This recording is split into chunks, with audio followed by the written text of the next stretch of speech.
ஒரு நாள் கையில் உள்ள 5 விரல்களுக்குள் எந்த விரல் முக்கியமானது என்ற பிரச்சினை உண்டாயிற்று. கட்டை விரல் நான் தான் முக்கியம், என் உதவி எல்லோருக்கும் தேவை என்று பெருமையுடன் கூறியது. அடுத்த விரல் என்னைக் கொண்டே எல்லோரும் சுட்டிக் காட்டுவதால் எனக்கு ஆள்கட்டி விரல் என்று பெருமை உண்டு என்று கூறியது. நடுவிரலுக்கு மிகவும் கோபம், எல்லோரையும் விட நானே உயரமானவன் என்று இருமாப்புடன் கூறியது.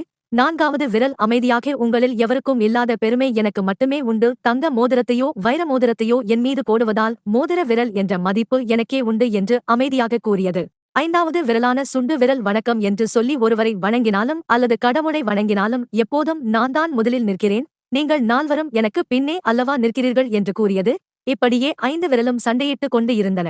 அப்போது இவர்கள் சண்டையை வேடிக்கை பார்த்த தட்டில் இருந்த லட்டு ஒன்று, ஏன் இப்படி சண்டையிட்டுக் கொள்கிறீர்கள்?